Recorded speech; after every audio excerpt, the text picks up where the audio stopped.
Well, Nintendo finally released the Mario game that most people have been waiting for on the Switch, Super Mario 3D World. Now, I never got to play this game before because I never owned a Wii U, so I'm really excited for this. And as a bonus, Nintendo included an extra game mode, Bowser's Fury. Now, I tried my best to avoid as many spoilers for Bowser's Fury as I could, so I really don't have any idea what I'm getting myself into. Should be a lot of fun. Our story begins in traditional Mario fashion. Mario, Luigi, Peach, and Blue Toad, yes, his name is actually Blue Toad, are just walking along watching some random fireworks. Yeah, I don't get why the fireworks are there. They don't explain it, and it never comes up again in the game. Whatever. Suddenly, our heroes stumble upon a damaged clear pipe which Mario and Luigi promptly fix. Yeah, we actually get to see the Mario Brothers doing actual plumbing work. That was seriously the most plumbing we've ever seen them do, even more than in the Mario Brothers arcade game. After they repair the pipe, some random fairy pops out. Well, it isn't actually a fairy, it's a Sprixie princess. What's a Sprixie? No idea, it's never explained in the game. Well, this Sprixie uses a giant thought bubble to explain that Bowser has captured the other Sprixie princesses. Then Bowser himself pops out of the pipe, captures the Sprixie in a bottle, and retreats back down the pipe.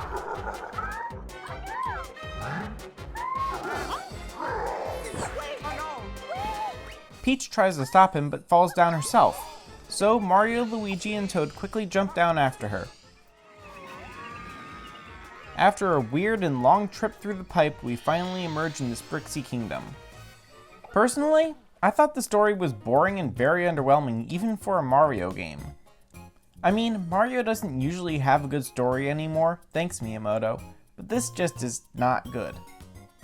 Maybe if they explained in the game better what was going on, or what a Sprixie is, or why Bowser wants to control this random kingdom we've never heard of before, it might be better. But as it is, the only real motivation I have for trying to defeat Bowser is that this is a Mario game and that's just what you do. So what is a Sprixie? Well, according to the Super Mario Wiki, Sprixies are fairy-like creatures appearing in Super Mario 3D World and this Nintendo Switch port Super Mario 3D World plus Bowser's Fury. They are the inhabitants of the Sprixie Kingdom ruled by the 7 Sprixie princesses.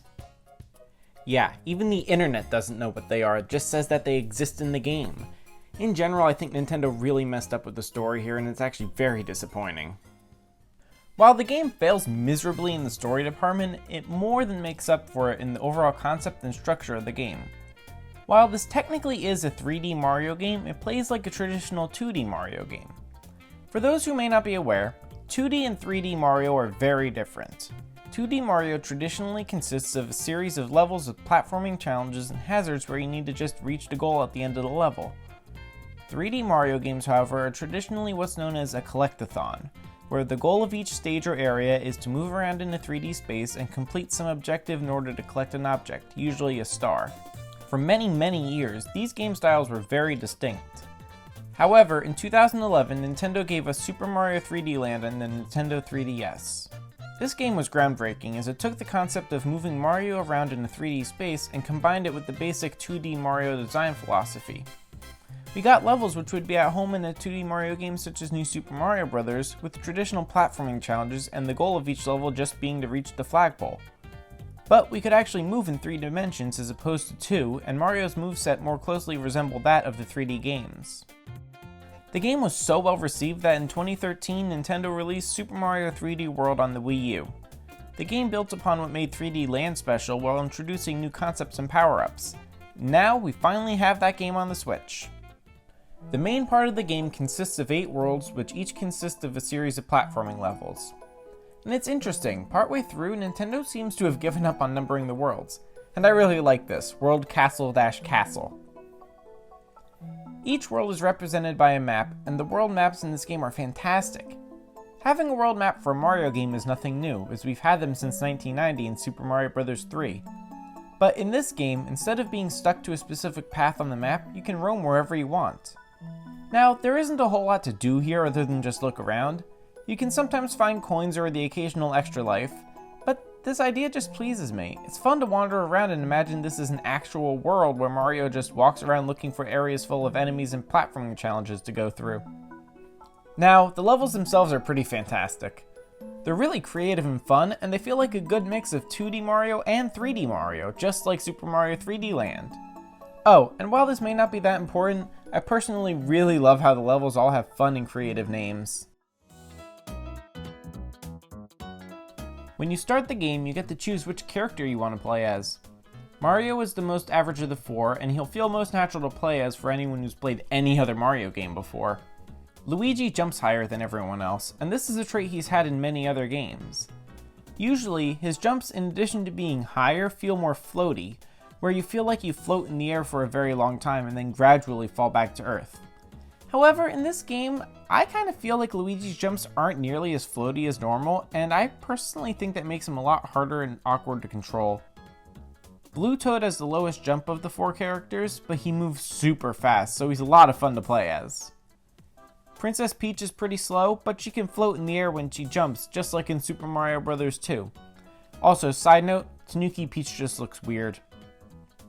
Later in the game, there's a secret unlockable character, Rosalina from Super Mario Galaxy. She can perform the spin attack that Mario can do in Mario Galaxy, but I don't really understand why they chose Rosalina of all characters to be an unlockable one. I mean, she's pretty good, but I think someone like Wario, Waluigi, or Yoshi would have been a much better choice. Well, despite that, I do really like the character choices, and as you can change who you're using before each level, it actually adds a lot of strategy to the game. Now, I was usually just Mario because I'm kind of a traditionalist, but still, it's nice to have the option. Something amazing for recent Mario games is that we actually have unique boss fights, and it's not just the Koopalings again. Some of these bosses provide a really good amount of challenge, and it always feels really good when you actually beat one.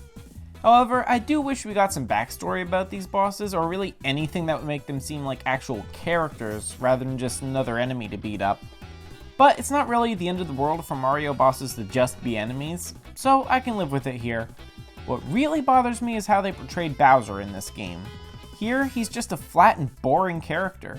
There's no dialogue, no explanation of why he's doing what he's doing, and he just feels like any ordinary boss. Frankly, I found him to be more interesting in the original Super Mario Bros. On the NES. Any good Mario game needs a good assortment of items, and here we do have some pretty good ones. We have the traditional Super Mushroom, which turns your character into the larger super version of themselves. Then we have the Fire Flower, which lets your character throw fireballs and gives you an extra hit before dying. Then there's the Superstar, which makes your character invincible for a short time. These three have been around since the original Super Mario Bros., so they're not really surprising that they're here. Then we have a couple of returning power-ups that are less common. First, we have the Tanuki suit. This fun power-up first appeared in Super Mario Bros. 3, then made a return in Super Mario 3D Land. Now it's back and it functions exactly like it did in 3D Land, allowing you to float through the air and whip your tail around to attack enemies and break blocks. We also have the Boomerang suit. This power-up first appeared in 3D Land, and it allowed you to throw a boomerang to kill enemies and retrieve items and coins that were far away from you. In this game, it works exactly the same. And it's alright, but I kinda have a hard time actually hitting what I want it to, so I try to avoid this power-up if I have something else like the Fire Flower. Then we have a brand new power-up, the Cat suit. Okay, so this one's kinda weird and I don't really understand why it exists. If you touch the bell item, Mario will transform into Cat Mario. Now you can use your cat claws to climb walls and objects, and you can swipe your claws to kill enemies and break blocks. And you can even dive through the air. It's just kinda weird and I don't really understand why it's a thing, though it is a lot of fun to use. And I have to say, I think my favorite power up here is the Tanuki suit. It just makes platforming much easier, and seeing as I grew up playing Super Mario Bros. 3, it just feels very familiar and fun.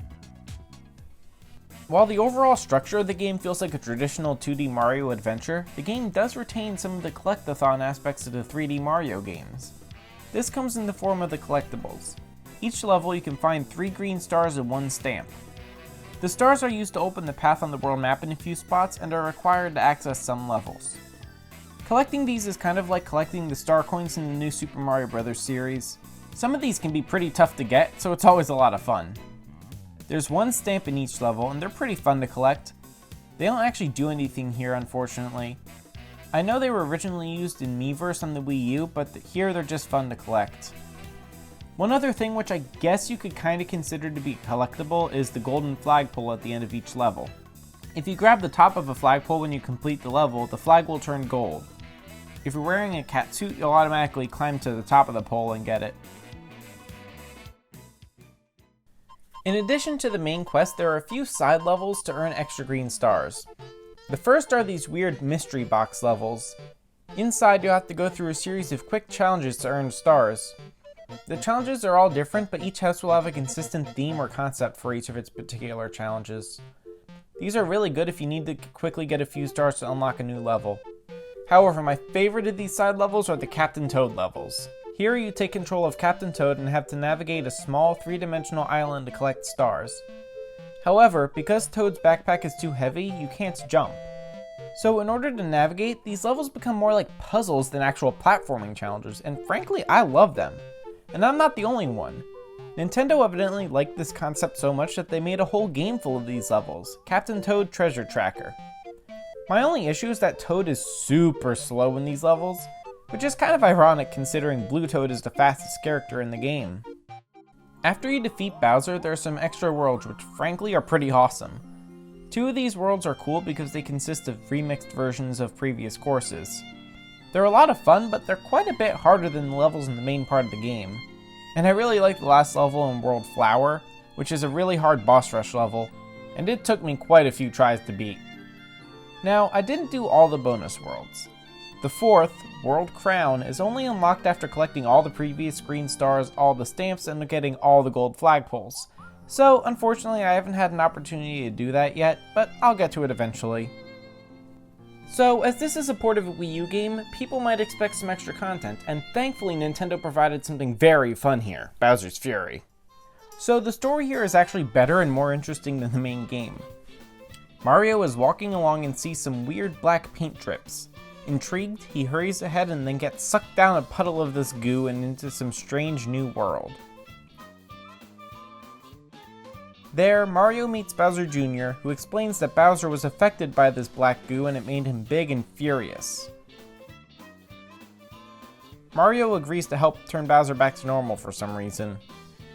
So the story alone is an interesting concept, Mario having to help Bowser Jr. save Bowser. But the gameplay is where Bowser's Fury really shines. The game plays very much like a level or area in Super Mario Odyssey. You go around in this open world trying to collect cat shines. Every once in a while, Fury Bowser will wake up and start attacking. If you collect a shine when this is happening, Bowser will take a little bit of damage and then usually go away for a little bit. Or you could just hide and he'll often go away after a minute or two. But every 10 or so shines, something pretty cool happens. The goo will be cleaned off of one of the Giga Bells, which are giant versions of the cat suit bells from the main game. Then, when Bowser wakes up, the bell will turn into an actual item you can get, and then it's Giant Cat Mario versus Giant Bowser, and these are actually really fun fights. Now, after a bunch of times knocking Bowser around as a giant cat, all the black goo will leave Bowser, but he'll still be really big and really mad.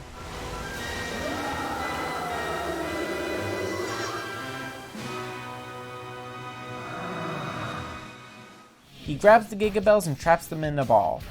Then you have to ride Plessy around, knocking the ball into Bowser to hurt him and ultimately defeat him. Although it's not quite as simple as that. The ball breaks open and Mario and Plessy each grab a Giga Bell. Yeah, this big orange dinosaur now turns into a giant orange cat dinosaur. A giant orange cat dinosaur falls out of the sky to squish a giant spiky turtle, which sends the giant spiky turtle flying up into the air where he explodes into fireworks before falling back down as a slightly smaller spiky turtle. Yeah, I could not make this up if I tried. I think Nintendo really took a lot from the design philosophy of Mario Odyssey here, and I love it. This seems to be a good indication that they want to keep designing Mario games in that style, which I'm all for. So overall, I like Bowser's Fury. Some of the shines are pretty challenging, and towards the end, Bowser never goes away until you get the Giga Bell, so it's actually pretty stressful. My only complaint is that there isn't much explanation as to why Bowser's like this. But even that isn't a big problem, seeing as what little story we do get is better than the main part of the game. So what do I think about Super Mario 3D World plus Bowser's Fury? Well, I love it. It's a fun Mario adventure that really anyone could get into. Now, it is unfortunate that the story is kind of non-existent, but that's not even really a surprise since Miyamoto seems to think that Mario doesn't need a story. But ignoring that rather unfortunate aspect, it's a really well-designed game and it's quickly become one of my favorite Mario games, and that's just looking at 3D World. When you take into account Bowser's Fury, the game just shines even brighter. So if you haven't picked this game up yet on the Switch, I highly recommend you do. I promise you won't regret it. Thank you so much for watching. If you enjoyed the video, please leave a like and consider subscribing. Did you play this game on the Wii U, or is this your first time on the Switch? Personally, having never played the Wii U version, I'm very curious as to how it compares. Please let me know down in the comments. So, until next time, so long!